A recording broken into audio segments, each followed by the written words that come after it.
Hi, it's Suzanne Wilkerson here. Thank you for joining me for Playing in My Garden. Today we're going to play with our geraniums. It's September here in North Carolina, and as you can see, our organic gardens are doing beautiful. We have with us today Patty and Molly, our two helpers, our Cocker Spaniels. You can see that our red geraniums and our white geraniums are looking quite good.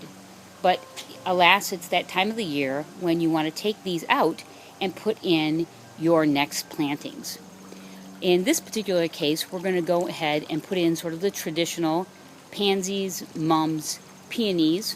We're also going to work with some of our edible types of plants. We're going to go in with some lettuce, some Swiss chard, some kale, some cabbage, and some herbs. So what you're going to need to do if you want to propagate these plants is you're going to have to start off with a mix. And today we're going to put together a mix that is composed of perlite, peat moss, and just a dash of potting soil. So this mix will basically consist of 50% perlite, 40% peat moss, and 10% of this organic potting soil. Then we're going to also need to work with our organic root compound, rooting hormone compound, and we're going to go ahead and fill up some containers. Now I've gone ahead today and mixed up this little mix so that we would be a little bit quicker with this video and get you to what you want to accomplish. But I'm going to move this mix around just a little bit here so you can see what the consistency looks like when it's all done. Now I'm going to go ahead over here and I'm going to pull over these pots and get these pots prepped for today's work. And we're going to just basically fill these pots up about 3/4 of the way. There's not exactly an exact science to this, so you can have some flexibility in terms of how this happens.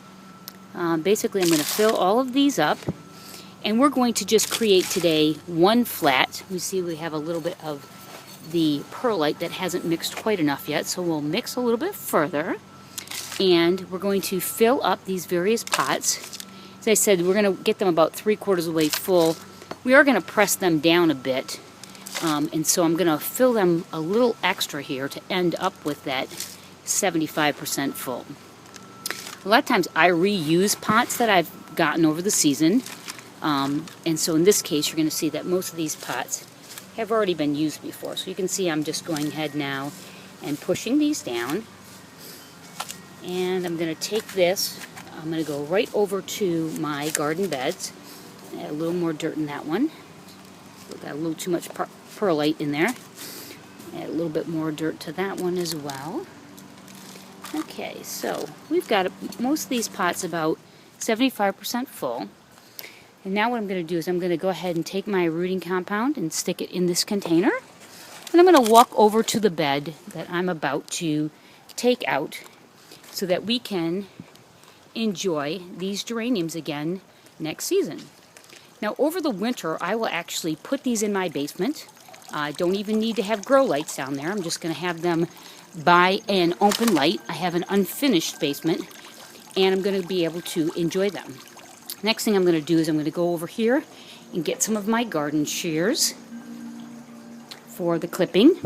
Nice clean set of garden shears that have already been cleaned with alcohol so that they are nice and sterile. And I'm going to come over here, and what I'm going to do on these geraniums is I'm going to look for the plant part that has about 2 nodes on it. So a node is where you see the leaf coming out. So in this particular case, I'm going to go ahead and clip this garden node. I'm going to take this whole plant out, so I'm not particularly worried about whether or not I have exactly perfect, because I'm going to go ahead and cut it anyway. So as you can see, I'm down here cutting away. I'm going to show you what I ended up with. So here's the bottom end of what I've cut. I ended up here with more than 2 nodes. So what I'm going to go ahead and do now is I'm going to cut off probably 2 different plantings from this. The first one is right here, and then the second one is going to be right here, in case you can see that. Okay, and so now you can see that I have this one with 2 nodes. I have this one with 2 nodes. And I have this one with 2 nodes. Now when you do this, you want to actually take those flower heads off. And you probably want to label these plants, because once you've taken the flower heads off, you aren't going to know the white ones from the red ones. But in this case, for clarity of this right now, I'm going to go ahead and pull off the bottom leaves. Give myself a bit of a stem to have to work with. Alright, so you see there, I've cleared sort of the base. I'm going to now stick that down here into the rooting compound. Get it covered up pretty good. You can see that it's very well covered. And I'm going to go ahead and stick that right down into the soil. Now the next thing I'm going to do is I'm going to remove this head, the flower head that I talked about before, because that's just going to take energy from the plant. And then I'm going to go ahead and do that same bit over here with the second node. So I've cleared basically the bottom 3 leaves from there. You can see now what I'm sort of working with. Go ahead and put